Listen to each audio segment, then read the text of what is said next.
Welcome to LA Sober Sessions podcast. Today, I am not nervous, but this is a different type of podcast. And I think it's one that people don't really talk about.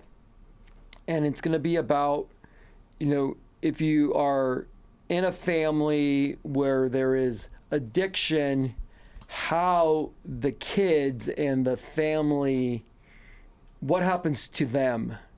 And today I have on Kellyn Rose. Hi, Kellyn. Nice to meet you in person. Thank you for coming on. Thank you so much. I'm so happy to be here, and I'm nervous as well. So this will be fun. Yeah, you're gonna do great. And we were. The intro came to me from Allie, which is our dog walkers. Thank you, Allie. And you grew up with Allie. Yeah, we are from the same small area, small town.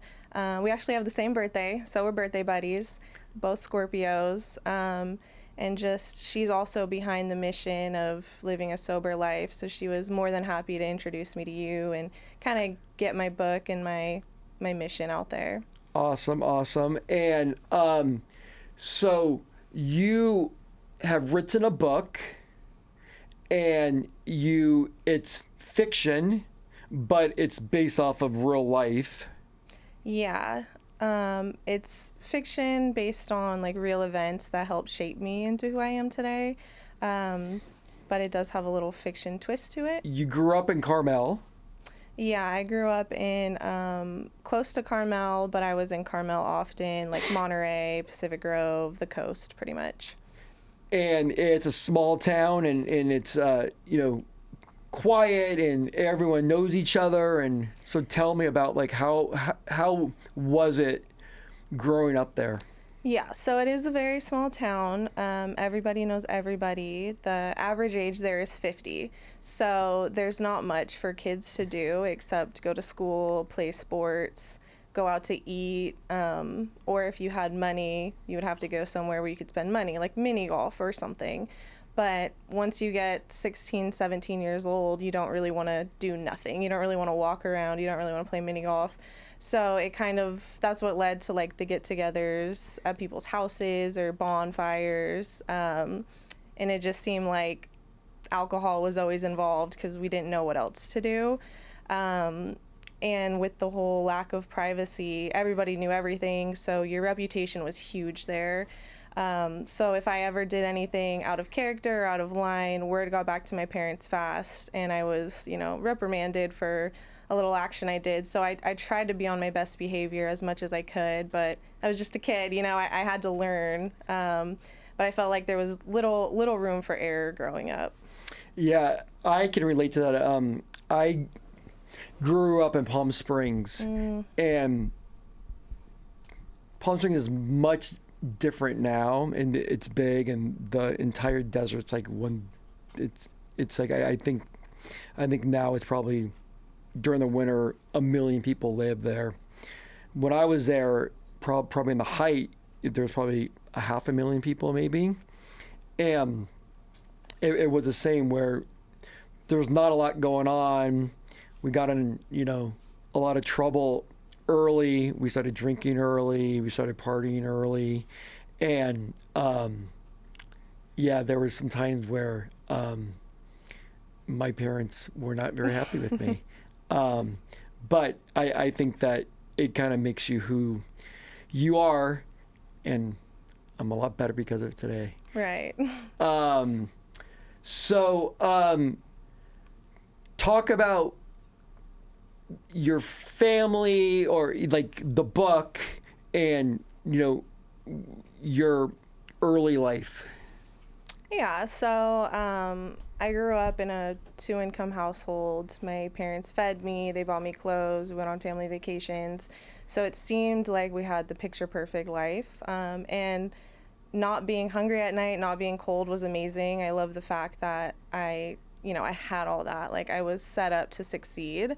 But early on, it just didn't feel right. It just wasn't something I felt like my friends' families were doing. It was actually like one of my first sleepovers where I was so confused why like the parents stayed up later than us, or like they went to their room to fall asleep. It wasn't falling asleep on the couch, or so it was like kind of an aha moment where I was like, wait, why are my parents doing this? And I know they tried, and I know, they wanted me to be all that I could be, but just after 5 o'clock in the evenings, they just disassociated, and it was hard to have conversations with them. We would have the same conversations the next day because they forgot we had it. So I didn't know at the time, but I was being neglected in a sense, like emotionally neglected, and that shaped me into being very attachment prone to being an adult. I noticed in my early on relationships when I was like 16 through 18, I was just so attached, and it kind of hit me a couple years ago that I think that's why, because I just didn't get that when I was growing up. So just throughout the past like 5-6 years, there's so much reflection I'm doing, and that's kind of why I decided to write the book, because it was just like journal entries that I could finally write on paper. And the more I did it and the more I let out, I was like, I just feel like there's so many other people like this, especially in a small town where it was normal. And do you have any brothers or sisters? I have 2 older siblings, an older brother and an older sister. They were also heavily dependent on alcohol and drugs for a long time, since I was very, very young, probably like 7 or 8 years old.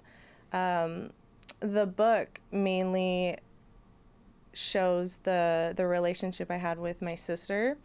We all came from the same household, the same parents, but we were all so different. And I always feel bad, and again, this is me taking responsibility that's not mine, that I was the one who didn't get the addiction. And I just wonder what life would have been like if none of us did, or if I was the one who got it. So it's the guilt that I take on that I shouldn't. Yeah. Are your brothers and sisters older than you? Yeah, they're older than me. We have a pretty good age gap in between us. Okay. So then your parents are also older, like... Yeah. Right now, I think they're both in their 60s. Okay. Well, actually, that's not that. I mean, yeah. Jeez. I'm 50. How old am I? 50. We said older, not old. Yeah. How... Am I 52? I think I'm 52. I always forget. And what type of work did your folks do? They did. My dad was a firefighter, and then my mom was a teacher. Okay. So, just known very well around the community. Okay. And, take me through a typical night. So you would get home from school, and you would do your homework, whatever, and then your parents would come home from work, and they would just pop up on a drink of some sort. Yeah, pretty much. I would get home, since my mom was a teacher in like elementary school. We had the same schedule, so we would both get home. I usually had sports or practice or something, so I would come home and then go there. And by the time I got back home, it was around 5-ish. It was just a routine they had, was to come home, unwind, have a drink or 2 or 3. Everything was normal on the surface. Mm-hmm. It was just little things like how sloppy my dinner plate looked, or spilling, or stuff like that, where it was every night. It was every instance. And I didn't know that it was because they were drinking, that it was something they were deciding to do that was making them like this. And then around 9:30, they would just fall asleep on the couch, or they would just go do their own thing. So there was not much connection at night, like there would be during the day. Was it only drinking, or were there like drugs involved too? My parents were just drinking. Mm-hmm. Unfortunately, both my siblings, they did end up doing a lot of drugs. Just kind of, you name it, they did it. I don't really recall what it was, but it was happening. And, as you got into high school, did you look for other things like boyfriends or,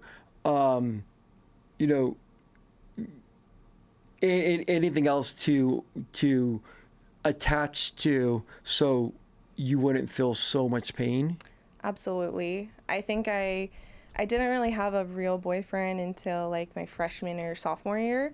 And I think I do remember being like, I can't wait to have a boyfriend who I can share this trauma with, who I can be like, oh my gosh, my family's fighting, or this happened, that happened, and I could tell them and they could be there for me and comfort me.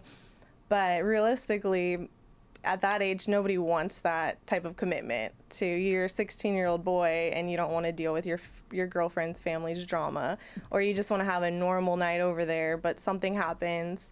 So that kind of led me to today, where I was very, very careful on when and how I introduced my family to my boyfriends. I was always trying to control the scenario, so I would try and do like a brunch or something in the morning, but then there's Bloody Marys, there's mimosas, so it just seemed like I couldn't control it, and I just kind of started to like isolate myself more. It was lonely. I mean, I would have to describe my family to my boyfriend at the time, like, I love them, but there's a lot I don't want you to see. Yeah. So I can relate. So I quit drinking. It'll be 3 years this March. Ooh. Completely sober from alcohol, but I'm not sober. I just don't drink. And one of the main reasons why I quit, not only for myself but really for my kids, because I wanted my daughters to know that if you can't drink responsible, don't drink at all. And early on, my oldest daughter's me to her T. So she has the good I have, and she has the bad I have. Like, we can just see it.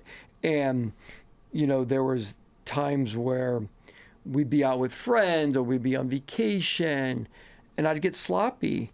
And I could tell that, she's very aware of everything going on, and she would count my drinks. Like, she'd count my beers, and she'd say, Daddy, that's number 2. Daddy, that's number 3. And it got to a point where I just said, if I can't drink right, I shouldn't drink at all.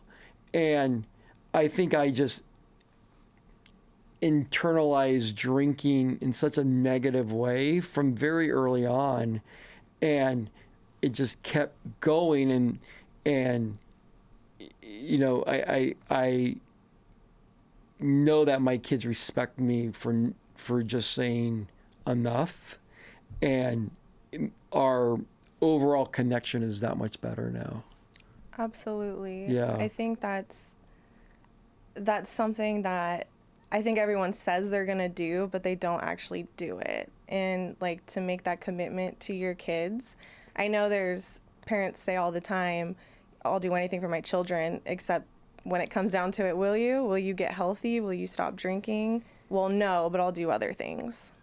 Yeah. And you said that looking at your family from like the pictures or from afar, it was like, oh my God, they have a house, they have jobs, they go on vacation.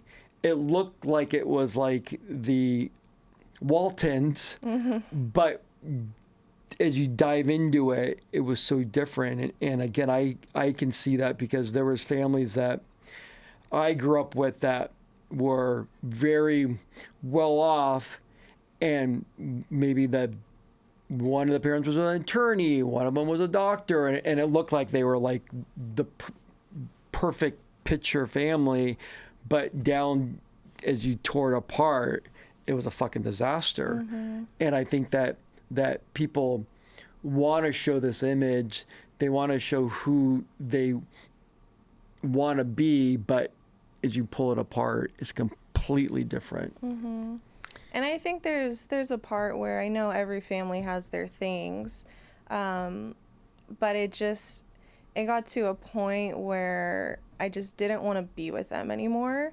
And who is that fair to? I look like the bad person for dismissing myself from them. Like I'm the reason the family's broken up, when really it's like, no, it's the alcohol that's breaking us up. There is a solution. No one just wants to get there.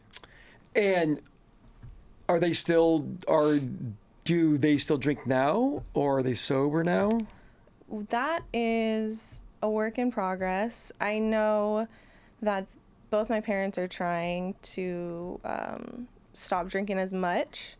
I know when my mom comes into town to visit me, I have kind of like a no drinking rule. It was said once, and she followed the rule, and that was that. I think especially with the news of my book coming out, they were a little caught off guard, for lack of a better phrase, that I would, in their words, expose our family, when that's not what I'm doing at all. I'm just trying to be a voice for, people in such similar situations. So I don't know if maybe that had something to do with it, and maybe they're trying to show me that they care. But they currently drink. It's just a lot better than when I was growing up, which is also kind of disappointing, because when I was, begging them to stop, they didn't. And now that I'm not under their house, now they want to do it. But it's their journey, and I just have to respect it. Again, I can't control them.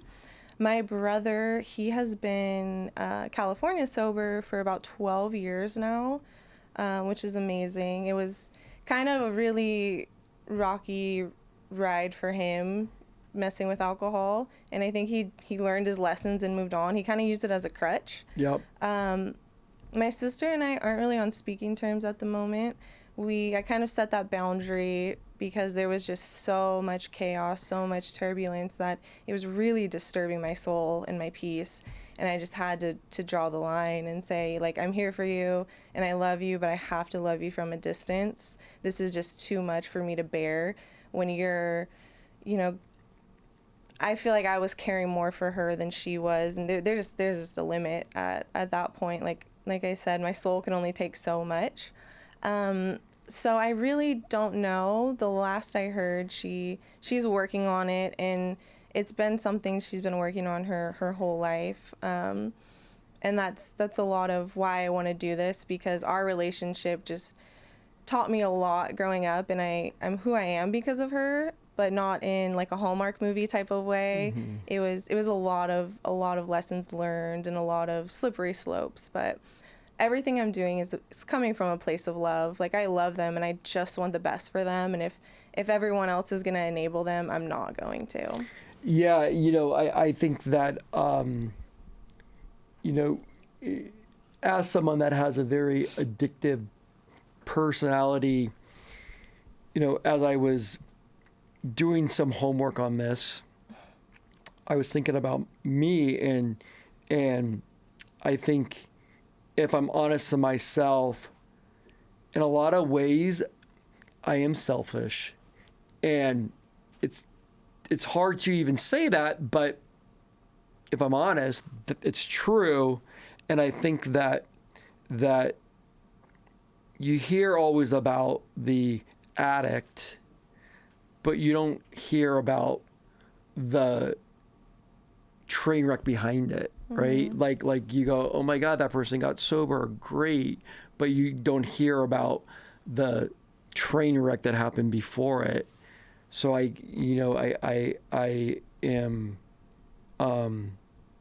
think it shows a lot of courage you have, that you can come out and say it, and you're not saying it to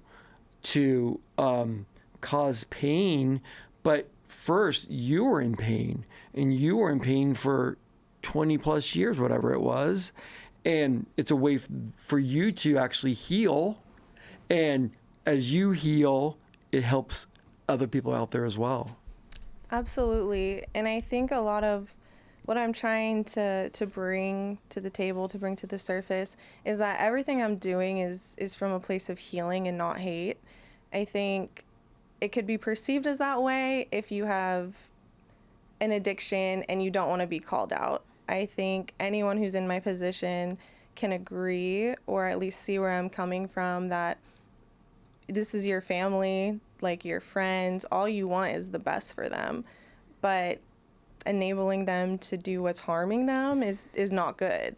So I think it might hurt their feelings, but in the end, we just want to see them happy, healthy, live a really strong life. I think, my parents always referred to themselves as functioning alcoholics, but there should be more to life than just functioning. For sure. I mean, I look at it as whatever your crutch is, if it's drinking, drugs, porn, gambling, it's just you just numb it, right? And you numb it, and you're afraid to really look in the mirror and make those changes. And I think we live in a world that, especially with alcohol, it's insane that it's just okay. It's okay to be this way. Like you walk in to have a meal. What do you want to drink? Mm-hmm. And it's just like, I think we are brought up, like as men, have a beer, have a Bud Light, and that's fun. And while for a lot of people, that's okay because they know, I go to, I can have 2 drinks and I'm fine. But for people that can't do that, like my wife will say to me, like even today, she'll go to me and she's like, well, why can't you just have a glass of wine? And I'm like, that's not who I am. Like if I'm gonna have a glass of wine, I'm gonna have that bottle and more things. Mm-hmm. And that's just how I am. And I know that there's many people like that as well. Can you speak to, how you would speak to your parents about them drinking? Like when you'd wake up in the morning, would you speak to them and say, this isn't right, I don't like this? Like, how did you speak to them about it? It's a really good question. I didn't really know anything was off for a while. As soon as I started to catch on, I was raised to like respect adults, to show respect, pretty much speak when spoken to. And unfortunately, I carry that on with me as an adult. So I feel like I was always on edge, or I was always so nervous to start a conversation or confrontation. So I specifically remember having this conversation with my mom where I said, I'll stop drinking soda for a week if you stop drinking wine for a week. And it happened to be a 3-day weekend, some holiday. So it was Monday, but felt like a Sunday. And I came into the room and she had a glass of wine. And I was like, wait, we're starting a competition. And she was like, oh, no, it's okay. We'll start tomorrow. And I was like, well, no, it's like, let's just start now. And she's like, we can't start now. And I was kind of just like, okay. And I just gave up. I was like, that was an attempt. I mean, you know what your child's doing when she's telling you, let's have a competition. Like, so I think I tried in sneaky ways, but it obviously wasn't sneaky. And then I just was put in my place so many times. I was never really taught about alcohol addiction or alcoholism. It was kind of just like, this is that, and you know how bad it is, so we know you're not going to drink. Yeah. And so were you concerned that because your parents were both addicts, your brothers and sisters were, did it scare you that, oh my God, this is in my DNA, that I'm going to turn out the same way? Of course. I was terrified.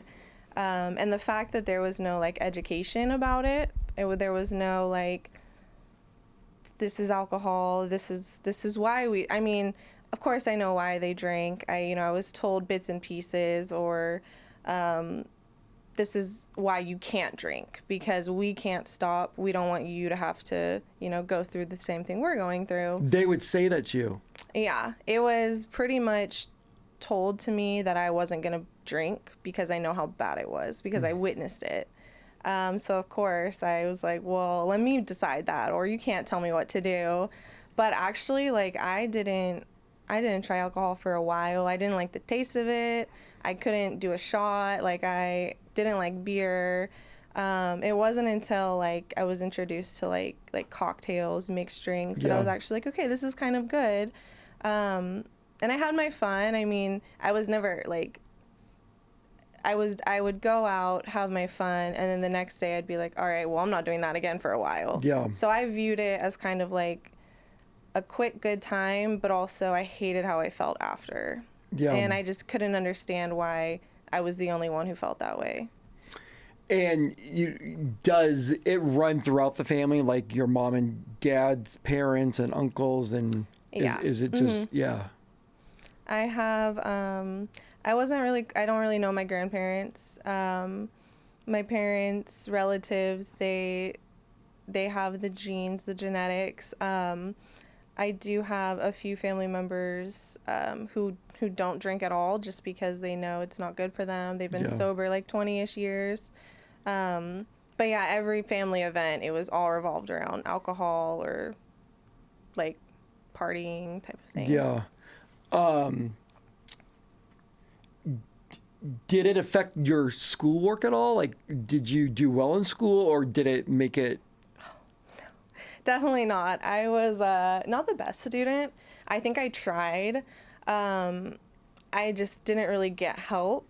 I would put everything else before schoolwork. I would try and communicate it, but like on paper, like I was fine. Like I passed the classes. I was a good student. I was respectful. It was a small town, so parents knew the teachers, teachers knew the parents. So I always wonder, like, if I was at a bigger school where they didn't know my parents, like, would I have passed? I think it was just kind of, I almost felt like it was like a courtesy, like, you're a good kid, here's a good grade type of thing. But I struggled. I just didn't want to upset my parents. I didn't want to fail them or tarnish their reputation. But I struggled so much. I'm so glad I don't have to go back to school. Yeah. Gotta make so. Oh, I wasn't actually too. Were your parents like into church or anything? Not like a whole bunch, just Christmas Eve, Easter. They tried. We went to, like, we did our first communion and stuff like that, but we didn't really go every Sunday, just kind of when it worked out. Yeah. So I grew up in Palm Springs again, and I had a really bad speech impediment, like really like horrible stutter, like bad. And so they wanted, back then they wanted to put me in the special ed class, and my mom's like, well, we're not going to put our son in that. So they put me into a small Catholic school, and I was there for 8 years, but it was small. It was like, my class was like 28 kids. And as a kid, I was like a very slow learner. So my parents gave me, which they told me at the time, they said it was Actifed. It was Ritalin, but they didn't tell me it was that. And that was for like 5 years. And then they must have taken me off of it. And then I went from small Catholic school to a big high school. And so I went from 28 kids in my class to 500 kids in my class. Well, at that point, I had freedom. Well, you can only imagine the type of trouble that I got into. And I look back at it and I'm like, I mean, they gave me that because it helped me, but then they took me off of it and we didn't talk about it. Well, if I was on that back then, I think I'm like, well, they probably should have kept me going on it, because I would have done better. And like 4 years ago, I started to see a therapist, see a shrink, and now I do take something again, and it helps me so much. And I look back at it, I'm like, geez, I could have been such a better student, like through high school, through college, but because I never went back on it back then, it was tough on me. So, you know, when you started to write the book, were there more emotions that came out that you kind of suppressed? Definitely. I wrote a couple drafts of it, like pretty much any writer does. My very first draft was a little bit more emotional and a little bit more angry than I anticipated. I also read a lot of books. I love reading. So I think I was like, okay, well, these are all really good books. Like, I can kind of get that same flow going with mine. And I didn't really hold back. I just let it out. And then it took me a couple times to read it to be like, wow, this is really how I feel. And it made me feel sad because I don't want to hurt anyone. I don't, want to paint anyone in something they weren't. And then I think that's what made me the most sad, is that it's who they were at the time. This wasn't a made up scenario, or this part wasn't a made up story. This, an event like this actually happened. And I think it kind of made me sad, and it didn't make me feel good, because I knew once they read it, it would hurt their feelings. But I kind of had to come back to, this is my story and this is something I lived. And I thought it was just me. I was the only one going through this.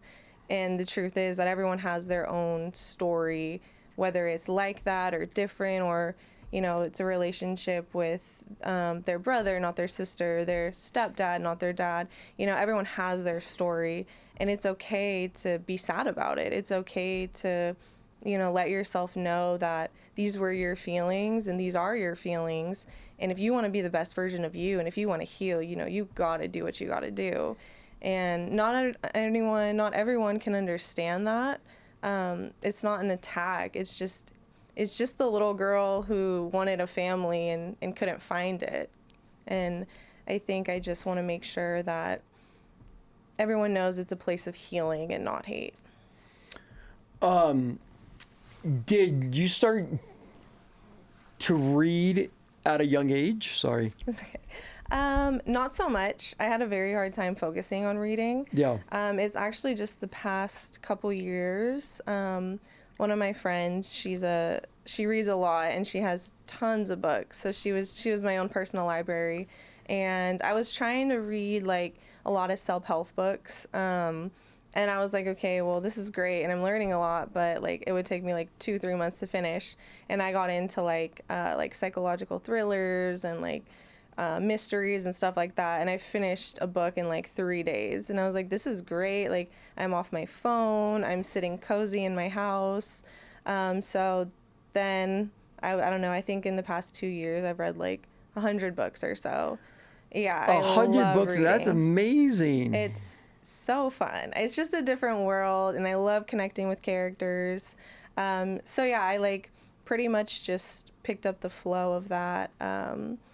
And that's kind of why, again, my book is fiction, because there are some flows that I picked up from fiction books. Yeah. So I can tell that early on you had a lot on your shoulders, and I think because of that, it probably made you close up a lot, because you were scared, and you were scared for your parents, you're scared for your brothers and sisters, and you're also scared for yourself, right? You're scared for yourself. Like, am I going to end up like this?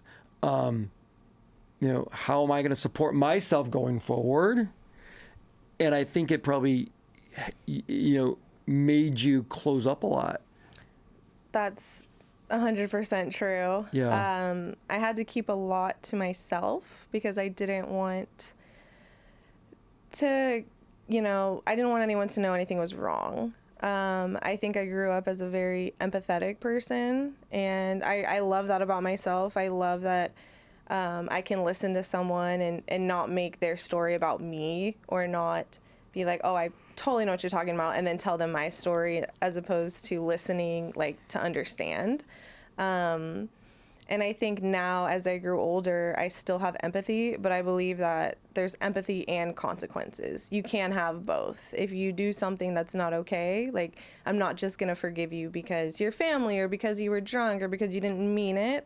I think that's the biggest excuse that I've heard my whole life is, oh, I was drunk, or I don't remember. And that doesn't make it all right. Not if at you all. do something wrong because you're drunk, maybe address the problem. Yeah. Why are you drinking and acting like that? So it's kind of like, I'm not afraid to be who I am now. It took me so long to get here, and I'm really happy I'm here, because there's so much peace I have at the end of the day. That's all it comes down to, is I'm not conflicted with, did I do the right thing? Was I too harsh on them? Was I this? Was I that? You know, and it's not me who started the problem. I'm just trying to fix it.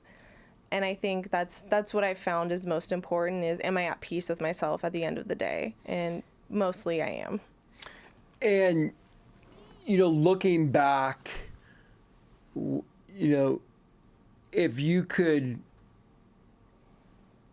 talk to yourself when you were 16, 14, 16.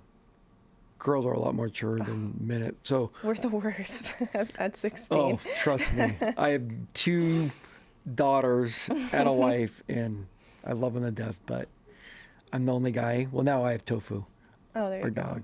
dog. But what would you tell yourself back then, or what would have you done differently to maybe change things up sooner? Or do you just think that it kind of is what it was, and you probably wouldn't have been able to do anything different? I think it is what it was. I had very strong-minded individuals in my household. We all kind of ended up that way. I think a lot of what I'm doing now with, like, my book and my aspiring, like, to be a speaker, it's for kids who are 14, 15, 16 who have yet to set boundaries, who don't know what boundaries are. I think it's very different growing up with kids who have, like, access to social media, like TikTok, Instagram, everything. They see everything, they post everything, they're seen. I think that it's so important to set boundaries for yourself. I mean, I don't know what it's like these days for kids. They just seem so much strong-minded. I feel like I was such a little puppet, and I was so scared to confront anyone. But I do wonder, like, if I did mentally, like, set a boundary for myself, like, this is not okay for your family dinner. If you don't want to sit down to this dinner with this chaos, or this, or, like, when a fight's about to break out, dismiss yourself, go to your room, journal. I think when I was a kid, I really wanted therapy, but how do I tell my parents I want to go talk about them, or I want to talk about my siblings when they're paying for it? Which is a whole nother thing about how expensive therapy can be. Yeah, just I know. the access to therapy is insane. But I think just if you know something isn't right, go with your gut. I mean, there's only so much you can do when you are 16 or 17, living under your parents' roof, probably a part-time job, going to school. It's not about, escaping them or leaving them. It's about everything on the inside. Like, is your soul aching? Are you, crying at night? Are you just so confused on this dynamic? Then that is a sign that, you're on to something. Like, you can be the one to stop the madness in the house just by talking about it, just by setting boundaries.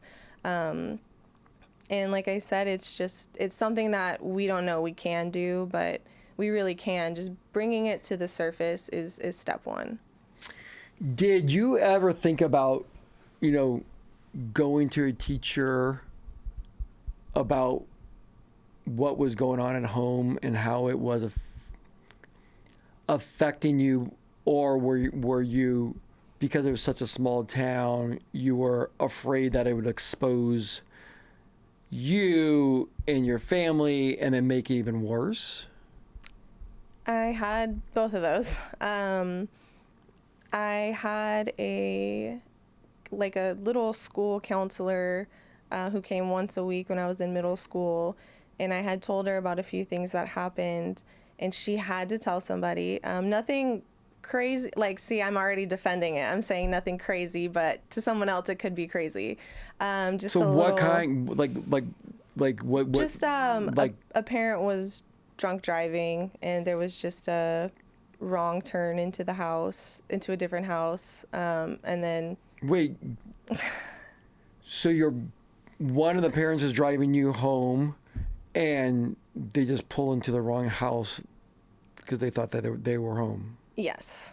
Yeah, that's not normal behavior. So I thought it was okay. We got home safely. At the end of the day, that's all I thought was, we got home safely.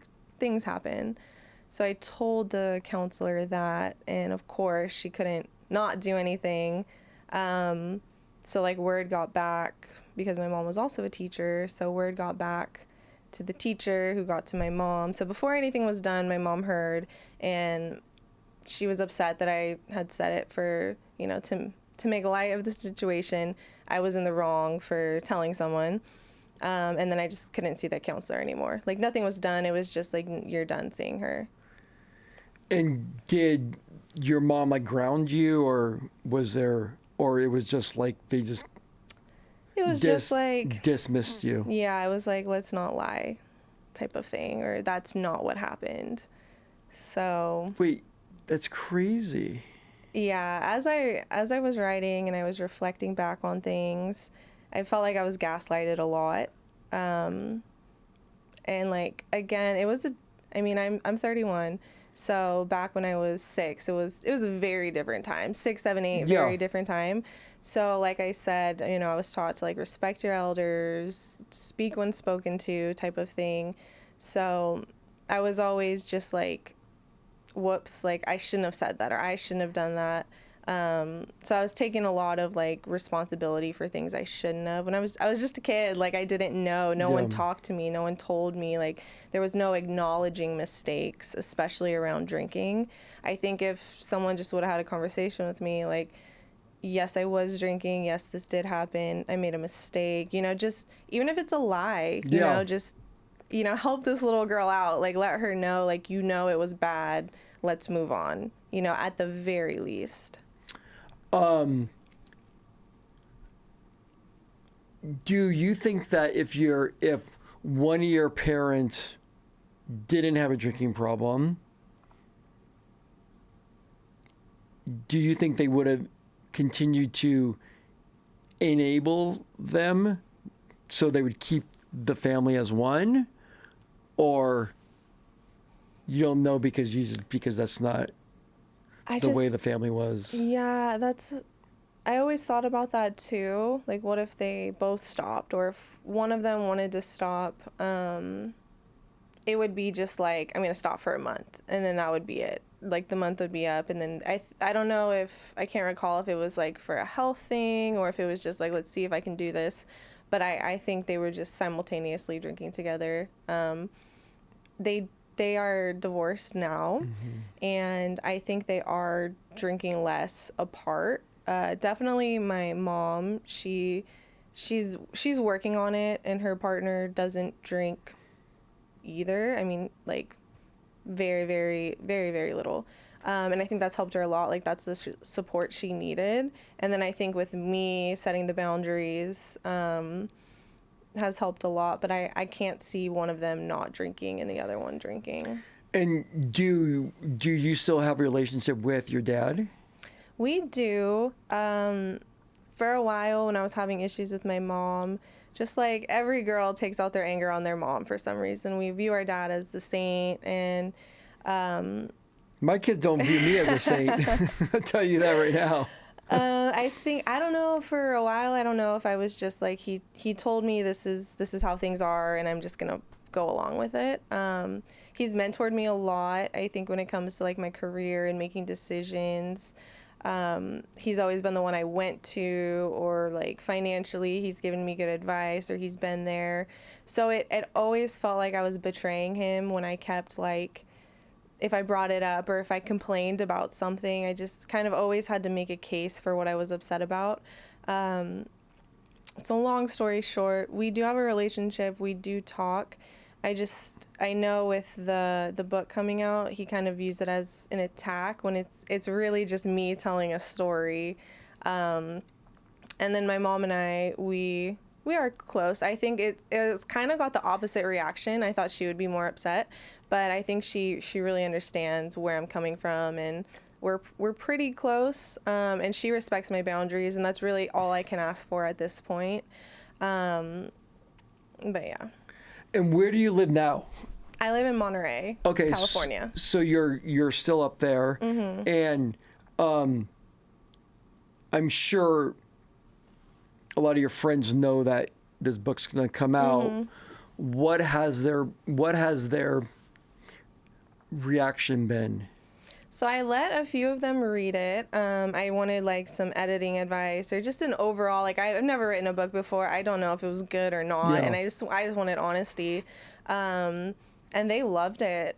They told me that it was powerful. It was something that no one really talks about. And I think some of them who knew me growing up were kind of like, okay, like I knew something was off, but I didn't know it was like this. And then people who don't know me, they were like, wow, I'm so proud of you for, enduring those circumstances, and I'm happy you set boundaries and, you found a way to love yourself.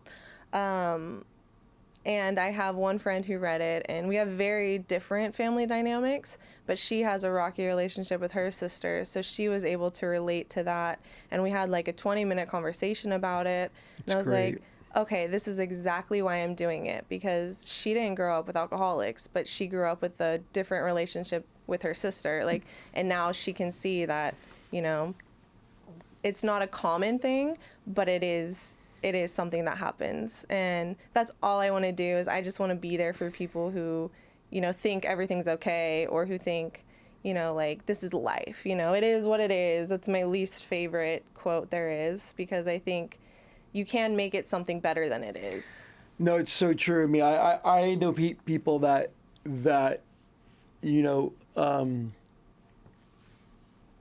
had issues growing up, and they let it control who they are now, and that's so weak, because like, you shouldn't let whatever transpired to you as a child control who you are going forward. Like you have to, sooner or later, you have to address it, which you are addressing it, right? Like, where, again, in my opinion, this is therapy for you. I mean, like, as much as it's helping everyone else, it's helping you the most, because you're able to express your feelings, express your thoughts, and with that, it's healing inside. And then at the same time, you are helping people. And I think, there's many people I know that let the events of them growing up dictate their actions going forward, and all it is numbing it. It's just they find a certain escape because they don't want to deal with it. And I think it shows your overall courage that you have. Thank you. Yeah. It's definitely healing, like, the inner child I didn't know was hurting so bad. I think, like, I have a family, but we're not a family. We are, it's me and my dad, or me and my mom, or me and my dad, my brother. There's no 5 of us. And I think that's what I was almost made guilty to feel, is that because of this, I was, breaking up the family, or this is what you could lose if you, talk about this. But in my mind, I mean, we haven't been a family for a while. Like, I value my relationship with my mom. I value my relationship with my dad, my siblings. But as a whole, it just brings out a side of me I don't like in myself. And I think it was very important for me to figure that out, that, you know, I'm not the best when I'm with all of them. And, you know, family can show up in so many different ways. Like, your friends can be your family. Or now I'm not afraid to be alone during the holidays, because I'm not going to be alone during the holidays.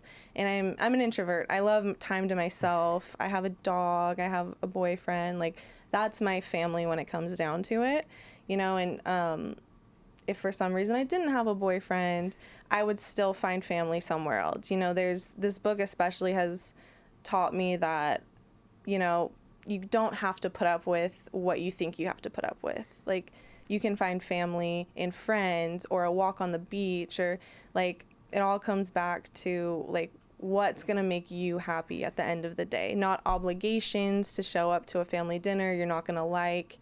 You know, it's putting yourself before what everyone else wants. Yeah, it's crazy because we are all born into a family. And as a child, because your mom and dad take care of you as a baby, and when you're younger, you think that they're saints, and you think that they know everything. And as you get older, and you go through it, like, we don't know everything. Like I'm a parent. I mean, I know a lot, but I'm for sure not a saint. I make mistakes every day. But I think that, you know, you can't pick your family, but you can pick how you deal with it. And it's okay to make changes, because if you don't, then you can't have the peace inside you. Mm-hmm. And I think the same is true with, like, friends as well, right? Where I look back at, you know, phases of my life, and, you know, when I was partying on the Sunset Strip and doing everything you can think of until all hours of the night for like 4 years, well, those aren't my friends today. I take that back. They are my friends, but I don't hang out with them like I did then. And as you go through life, friends change. And that's not a bad thing. It's just, you are who you are, and you surround yourself around people that are doing things that you're doing. Mm-hmm. So where did you meet your boyfriend? We met in Monterey, but on Hinge. That was my first time on a dating app, actually, at the age of, how old was I? 29. My first time on a dating app. And we met, and it was the easiest, most natural thing that's ever happened. He's so sweet and caring, and my biggest supporter. Yeah, we have a good time, and we have a golden retriever. Her name's Naomi. Oh. Yeah, so we live in Monterey. We both work. We both. He understands a lot of who I am now. I kind of kept a lot of it secret, because I was like, it's not who I am, it's who I was. And I've come so far from, like, the 16-year-old girl who needed a boyfriend to help her get through the days with her parents. So I kind of kept things private from him. And even when I was writing my book, I was kind of asking, like, everyone else to read it except him. And it was just kind of like, I don't know if I'm ready for him to see all this. But then I was like, wait, this is the person I'm with, and he's gonna love me no matter what. And he read it and he loved it. And it kind of helped him more than I thought to understand who I am, or, like, why I do what I do. Like, I'm very OCD because of the chaos I had growing up. Oh, I know that. Yeah. So, like, I shared a room with my sister, and she was very controlling of everything, or, like, it was just chaotic mess. So now any chance I get, if something's out of place, like, I panic internally. And he understands that, but also, like, I don't have to be that way. Like, things can be how they are because it's just a control thing. But yeah, it's nice to have someone, like, truly understand me, and I don't have to hide who I am. And what type of work do you guys do? I work for a financial technology company. Mm-hmm. I do operations. I work remotely, so I get to be at home, which is perfect for me. And then he does construction. He's a carpenter. Awesome. And you're not sober. You drink some. Yeah, so this is actually one of my favorite questions to answer, because I don't vape, I don't smoke, I don't do pills, nothing like that. I probably have a drink or two once every couple months. Like I couldn't even tell you, because it's not in my mind to track it. I don't have to track it. Yeah. And that's what I love, is that alcohol doesn't have that control over me. I think a lot of why I'm not, sober, or why I choose to have a drink here and there, is just because I don't want alcohol to have that power over me. I don't want to be worried if I do have a drink, am I going to be able to stop? And I think so far I can have as much as I want, which is really not much. Especially now that there's like mocktails, or, there's so many different things you can do, or there's non-alcoholic beer, which is also a sensitive thing. I'm not sure how I feel about those either. But if there's something that can keep you from drinking, do it. Was there ever a time in your life where you were drinking too much, you were partying too much, you were doing too many drugs, or? There was a time, I lived in Sacramento for 6 years, when I was like 23 to almost 29. And there's just so much to do out there, and everything involves alcohol. Like, you can go to Topgolf, but there's alcohol. You can go like to the lake, Rivers. but exactly. But you bring your ice chest with you. So I think once I was like, oh, okay, like now I'm starting to like alcohol. Now there's like low calorie drinks, 0 sugar drinks. This is great. I was kind of drinking like maybe 4 times a week. And my biggest thing is I never want alcohol in my house. I mean, if I have it, it's for like if a guest comes over, or if it was a gift, which is also crazy. People give gifts as alcohol as gifts. Yeah. But there was no alcohol in the house. But when there was alcohol in the house, I was noticing that, like, I love a Moscow Mule. Something about the ginger, like, it's a good drink to me. So I was learning how to make them, just because why not? And I was noticing I was having like 3 or 4, or not 3 or 4, but like 2 or 3 4 days a week or something. And something kind of hit me where I was like, okay, this isn't right. Like, I'm not waking up hungover. I feel fine, but I don't like this. So then I just was like, okay, well, let me just drink ginger beer. And I just made that change. And I was like, okay, this is great. I get the taste, and like, I'm not putting alcohol in my system. And that was kind of like, I don't know. I don't really need this. But I've never been like, I need to drink, I need alcohol. Like, even if we go to like a family function, I have to have a set time. Like, it can't be too early. If I haven't worked out yet, I can't have any. I have to have it with food. Like, and it's just because in my mind, like, it's not how it's viewed growing up. Like, it's so different in my eyes than it was to my family's, like, where it's a social thing, it's a tough day at work thing, it's a crutch, it's a this, it's a that. Like, it just doesn't have the power over me, and I'm going to continue to make sure I have the power over it. Yeah. Do you do any like THC or? I tried, when I was having a really hard time sleeping, I tried like CBD, but I was getting really weird dreams. So naturally I was just like, I don't like this. Like, it's making me feel weird. I'm not going to do it. So I really I don't do anything. And, again, I think back, there was like from when I was probably from like 30 years old until 40, for about 10 years there when we were building our business, I would drink a bottle of wine a night. And for 10 years I did that.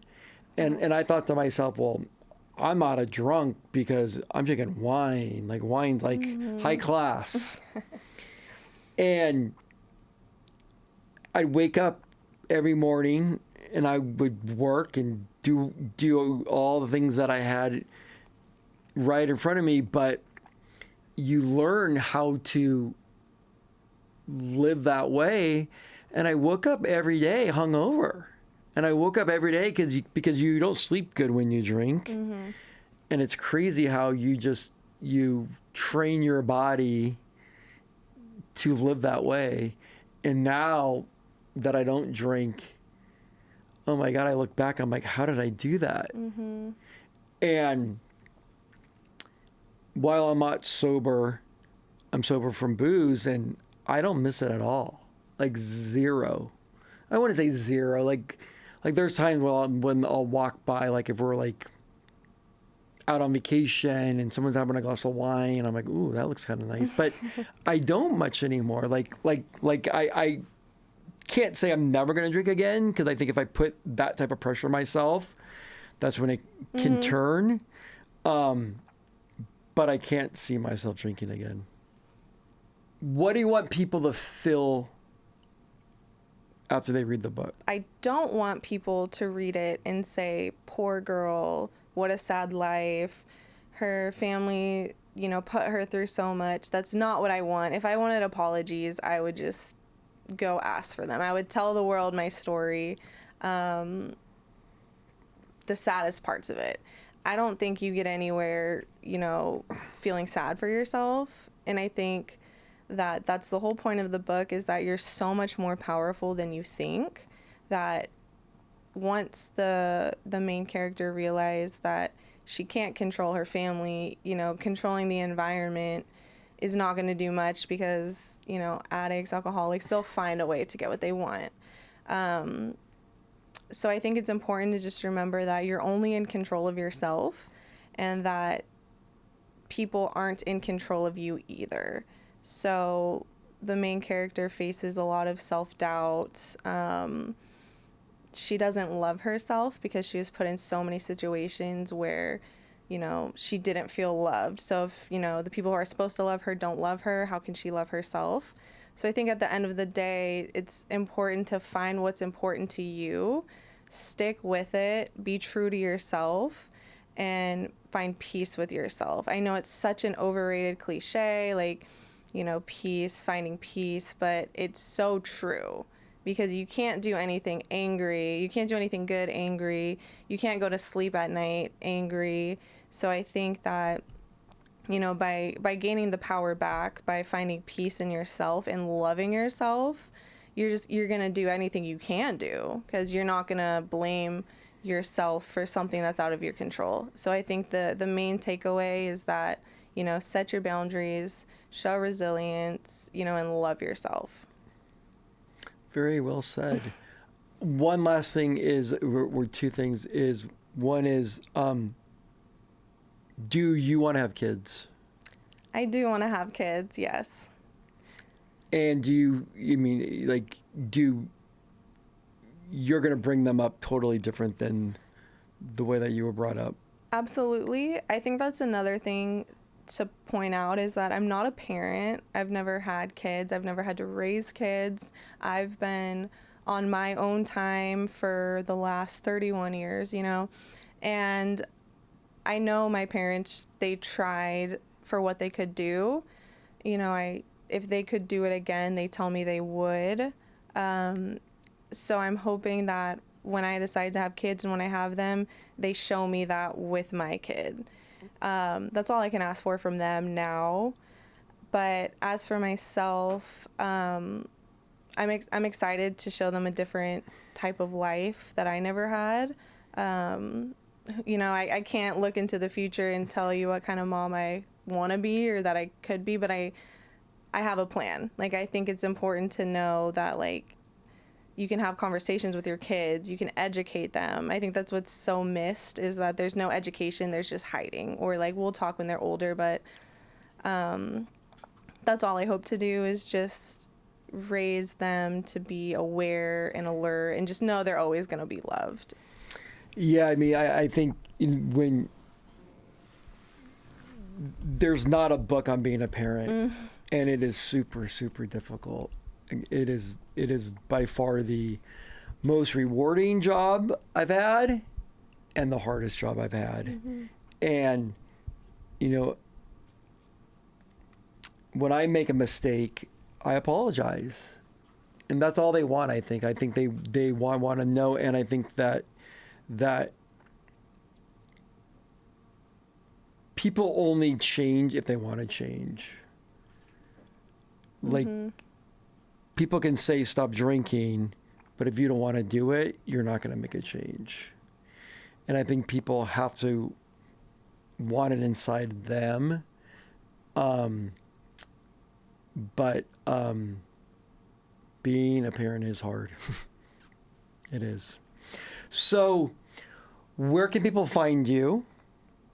So I have Instagram and I have TikTok. My handle is Kellyn Rose. That's Kellyn, KELLYNNROSEE.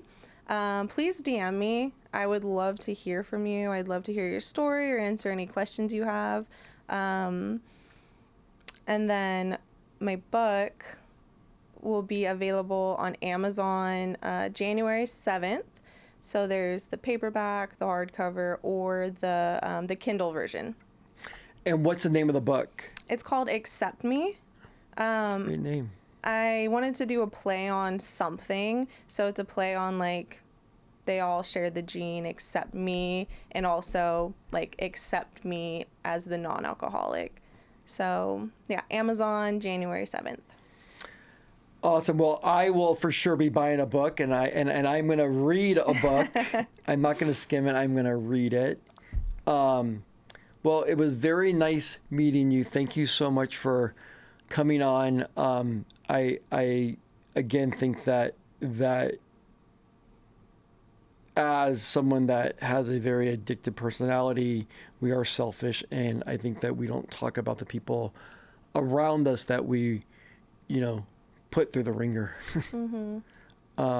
So I wish you luck with your journey. I hope the book sells, and we will put links up as well once we post this. But thank you again for coming on the podcast. Thank you so much. I had such a good time, and yes, thank you for bringing this to light. Of course. And making this something that should be heard. Awesome. Thanks, guys. Check out LA Sober Sessions podcast on Spotify, on Apple Podcast, as well as on YouTube. And then you can also follow us at We Are LA Sober, and that is on Instagram, Facebook, and TikTok.